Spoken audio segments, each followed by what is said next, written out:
ാകാം. അല്ലാഹു അവർക്കൊക്കെ സന്മാർഗത്തിന്റെ വെളിച്ചം കൊടുക്കട്ടെ എന്ന് പ്രാർത്ഥിച്ചുകൊണ്ട് റബ്ബിന്റെ പൊരുത്തത്തിന് വേണ്ടി അല്ലാഹുവിനെ കരുതി നമ്മൾ പ്രവർത്തിക്കണം. ബഹുമാനപ്പെട്ട ഇമാം ശാഫിഈ ഈ ചരിത്രം പറഞ്ഞ് ഞാൻ ഇന്നത്തെ എന്റെ പ്രസംഗം നിർത്തട്ടെ. ശാഫിഈ ഇമാം റളിയല്ലാഹു അൻഹു മഹാനവറുകൾ അതാ രണ്ട് കൈക്ക് മാമം വെച്ച് പിടിച്ചുകൊണ്ട് പോകുമ്പോൾ ധൈര്യത്തോടെ രാജാവിന്റെ കൊട്ടാരത്തിലേക്ക് നീങ്ങി. കൊട്ടാരത്തിൽ ചെന്ന് ഇമാം ശാഫിഈ റളിയല്ലാഹു അൻഹുവിന്റെ അപാരമായ ബുദ്ധിയാണ്. നേരെ ചെന്നിട്ട് അസ്സലാമു അലൈക്കും വബറകാതുഹു സലാം ചൊല്ലിയത് അങ്ങനെ. സലാം അലൈക്കും വറഹ്മത്തുള്ളാഹി എന്ന് പറഞ്ഞില്ല, വബറകാതുഹു സലാം അലൈക്കും വബറകാതുഹു. അപ്പൊ രാജാവ് എന്താണ് ഒരു പുതിയ സലാം, റഹ്മത്തുള്ളാഹി ഇല്ലാത്തൊരു സലാം? അപ്പോൾ പറഞ്ഞു, ഓ രാജാവേ, യാതൊരു തെറ്റും ചെയ്യാത്ത ഒരു പണ്ഡിതൻ അദ്ദേഹം ദീന് പ്രചരിപ്പിച്ചപ്പോൾ, അദ്ദേഹത്തിന്റെ ദർസിൽ മുതഅല്ലിമീങ്ങൾ വർദ്ധിച്ചപ്പോൾ, അദ്ദേഹത്തിന്റെ ശിഷ്യന്മാർ വർദ്ധിച്ചപ്പോൾ, അതാ അസൂയക്കാരായ ചില ആളുകൾ പറഞ്ഞുണ്ടാക്കിയ ഫിത്ന, ആ ഫിത്നയുടെ അടിസ്ഥാനത്തിൽ നിരപരാധിയായ ഒരു പണ്ഡിതനെ കൈക്കാമം വെച്ച് പിടിച്ചുകൊണ്ടുവന്ന കൊട്ടാരം, ആ കൊട്ടാരത്തിൽ അല്ലാഹുവിന്റെ റഹ്മത്ത് ഇറങ്ങുമോ? ആ സംശയം കൊണ്ട് ഞാൻ പറയുമ്പോൾ റഹ്മത്തുള്ള ഒഴിവാക്കിയതാണ്. രാജാവ് ചോദിച്ചതെന്തേ? അപ്പോഴാണ് ഓതിക്കൊടുത്തത്, യാ അയ്യുഹല്ലദീന ആമനൂ ഇൻ ജാഅകും ഫാസിഖുൻ ബിനബഇൻ ഫതബയ്യനൂ അൻ തുസീബൂ ഖൗമൻ ബിജഹാലത്തിൻ ഫതുസ്ബിഹൂ അലാ മാ ഫഅൽതും നാദിമീൻ. അല്ലാഹു പറഞ്ഞില്ലേ, ഏതെങ്കിലും ആളുകൾ എന്തെങ്കിലും പറയുന്നത് കേട്ടാൽ അതാ നിങ്ങൾ നടപടി സ്വീകരിക്കരുത്, അതിന്റെ വസ്തുതയെക്കുറിച്ച് തെളിവന്വേഷിക്കും. സുബ്ഹാനല്ലാഹ്. രാജാവ് പറഞ്ഞു, എന്നാൽ നിങ്ങളുടെ വിവരണം ഒന്ന് കേൾക്കട്ടെ, വിശദീകരണം കേൾക്കട്ടെ. ഇമാം ശാഫിഈ റളിയല്ലാഹു അൻഹു പറഞ്ഞു, എനിക്ക് വിശദീകരിക്കാനായിട്ടില്ല. കാരണം എനിക്ക് ഈ സ്ഥലത്ത് കൈക്ക് ആമം വെച്ചിട്ടാണ് പണ്ഡിതനായ ഞാനുള്ളത്.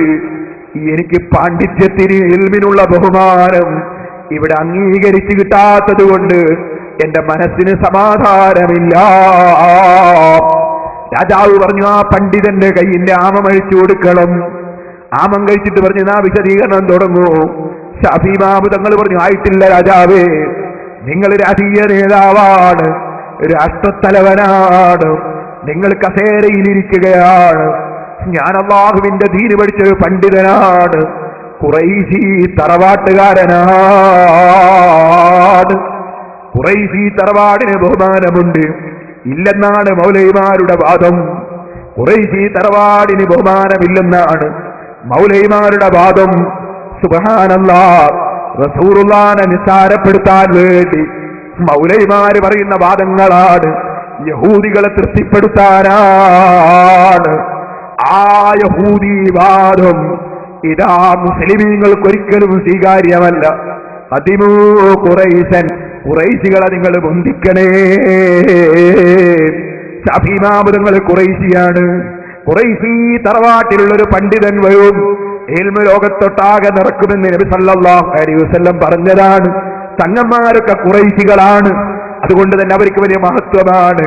തങ്ങന്മാർക്ക് ആത്മീയതയില്ലെന്നും തങ്ങന്മാരെ കൈമൊത്തേണ്ട കൈയല്ലെന്നും ഒക്കെ ഈ മൗലവിമാര് പറഞ്ഞിട്ടുണ്ട്. ഇത് ഞാൻ അതിലേക്ക് കൂടുതൽ കടക്കുന്നില്ല, സമയമുണ്ടെങ്കിൽ നാളെ ഞാൻ കേൾപ്പിക്കാം. അതേ സമയത്ത് അഡ്വാനിയുമൊക്കെ തങ്ങളാണെന്നും മൗലവിമാര് പറഞ്ഞിട്ടുണ്ട്. ആരിൽ നിന്നാണ് ഇവയ്ക്ക് ക്ലാസ് കിട്ടിയതെന്ന് മുസ്ലിമീങ്ങൾ ചിന്തിക്കട്ടെ. അത് ഇൻഷാ അല്ലാഹ് ഞാൻ കേൾപ്പിക്കാം. ഇതൊന്ന് കേട്ടോളൂ. ഖുറൈശി തറവാട്ടിന് ബഹുമാനമില്ലെന്ന് ഒരു മൗലവി പറയും, എന്നിട്ട് ഞാൻ ആ ചരിത്രം പൂർത്തീകരിക്കാം. ഖുറൈശി തറവാട്ടിൽ ജനിച്ചിട്ട് ആ ഖുറൈശി തറവാട്ടിന് ഒരു പ്രാധാന്യവുമില്ല എന്ന് പഠിപ്പിച്ച പ്രവാചകൻ സല്ലല്ലാഹു അലൈഹി വസല്ലം അനുയായി ഇപ്പോഴും പറയുന്നു ഓലിന തറവാട്ടുകാരാണ്, മുജാഹിദും പറയുന്നു ഓലിന തറവാട്ടുകാരാണ്. പിന്നെ ജന്തു മുജാഹിദ. അപ്പൊ ഖുറൈശി തറവാട്ടിന് ബഹുമാനമില്ലെന്ന് നബി സല്ലല്ലാഹു അലൈഹി വസല്ലം പറഞ്ഞിട്ടുണ്ട് പോൽ. ഓ സലഫി, പ്രമാണങ്ങളാണ് ഞങ്ങളെ കയ്യിലുള്ളതെന്ന് പറഞ്ഞ് ഈ കേരളം മുഴുക്കെ മലിനമാക്കുന്ന മൗലവിമാരെ, യഹൂദികൾ ആശയം പ്രചരിപ്പിക്കുന്ന നിങ്ങള് ഖുർആനോദി ദുർവ്യാഖ്യാനം ചെയ്യുന്നത് നിർത്തിയിട്ട് എനിക്ക് പറഞ്ഞു തരൂ, നിങ്ങള് ഖുറൈശി തറവാട്ടിന് ബഹുമാനമില്ലെന്ന് അല്ലാഹുവിന്റെ റസൂല് പറഞ്ഞ ഹദീസ് എവിടെ? ഏത് കിതാബിലാ ഉള്ളത്? ഏത് സനദാ ഉള്ളത്? നിങ്ങൾ പറഞ്ഞില്ലേ നിങ്ങൾക്ക് തെളിവാകണമെങ്കിൽ നബിയിൽ നിന്ന് റിപ്പോർട്ട് കിട്ടി അങ്ങനെ ഇങ്ങനെ കിട്ടണമെന്ന് പറഞ്ഞില്ലേ? അങ്ങനെ ഇങ്ങനെ ഒന്ന് വായിക്കൂ സലഫി.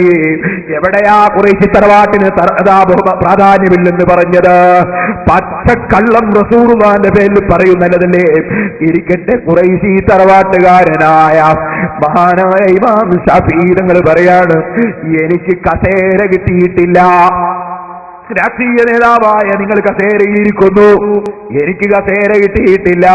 അതുകൊണ്ട് എന്റെ മനസ്സിൽ എന്റെ ഖുറൈശി തറവാട് റസൂലുള്ളാഹിന്റെ തറവാടിനും അതുപോലെ റസൂലുള്ള പഠിപ്പിച്ച ഇൽമിനുമുള്ള ബഹുമാനം വകവെച്ച് കിട്ടാത്ത മനപ്രയാസമാണ്.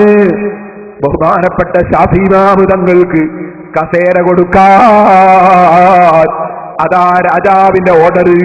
കസേരയിൽ ഇരുന്നതിന് ശേഷം മഹാനവറുകൾ വിശദീകരണമെന്ന് തുടങ്ങി. സുബ്ഹാനല്ലാഹ്, നിങ്ങളെ രാഷ്ട്രീയ പാർട്ടിക്ക് നമ്മളെതിരല്ല, നിങ്ങളെ രാഷ്ട്രീയത്തിനെതിരല്ല, നിങ്ങളുടെ നേതൃത്വത്തിനെതിരല്ല, നിങ്ങളെ ഭരണത്തിനെതിരല്ല. അസൂയക്കാരായ പണ്ഡിതന്മാർ സദാ പറഞ്ഞുണ്ടാക്കിയ ഫിത്നകളാണെന്ന് ശരിക്കങ്ങ് വിവരിച്ചു കൊടുത്തപ്പോ രാജാവ് ഇമാം ശാഫിഈ റളിയല്ലാഹു അൻഹുവിന് സമ്മാനം കൊടുത്തു. ചരിത്രമല്ലേ? ആ ഇമാം ശാഫിഈ റളിയല്ലാഹു അൻഹുവിനെ പിന്തുടരുന്ന മുസ്ലിമീങ്ങളെ, ആരെങ്കിലും എന്തെങ്കിലും പറയുന്നത് കേട്ട് നമുക്കൊരു പണ്ഡിതനെയും തെറ്റിദ്ധരിച്ചുകൂടാ കേട്ടോ. ഞാൻ എന്റെ പ്രസംഗം ഇപ്പോൾ ഇവിടെ വെച്ച് നിർത്തുന്നു. ഇൻഷാ അല്ലാഹ് നമുക്ക് ശാദിലി റാത്തീബ് പറയാനുണ്ട്. അതുപോലെ തന്നെ ഇമാമിങ്ങൾ കള്ളുകുടിയനാണെന്ന് സലഫി പറഞ്ഞിട്ടുണ്ട്.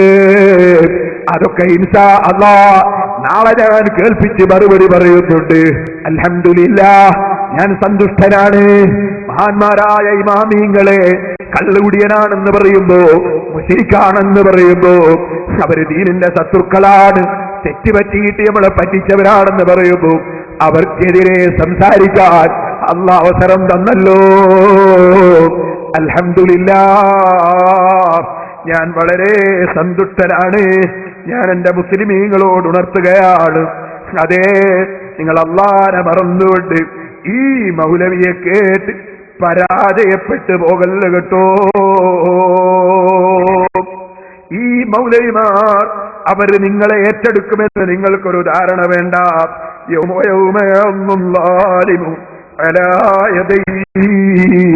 അക്രമിച്ചവൻ കൈകടിക്കുന്നൊരു സമയമുണ്ട്. യഖൂലു യാ ലൈതനി തഖൽതു മഅ റസൂലി സബീലാ. റസൂലുള്ളാഹി സ്വല്ലല്ലാഹു അലൈഹി വസല്ലം തങ്ങളുടെ കൂടെയുള്ള വഴി അത് ഞാൻ സ്വീകരിച്ചെങ്കിൽ എത്ര നന്നായിരുന്നു. ഞാൻ മുതൽക്ക് റസൂലുള്ള വരെയുള്ള വഴി ഞാൻ മുമ്പ് ഉദ്ധരിച്ചിട്ടുണ്ട്.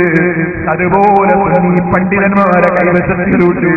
അതൊന്ന് തകർക്കാൻ വേണ്ടി സ്പീക്കർ ഖുതുബ മൗലവി എടുത്തിട്ടുണ്ട്.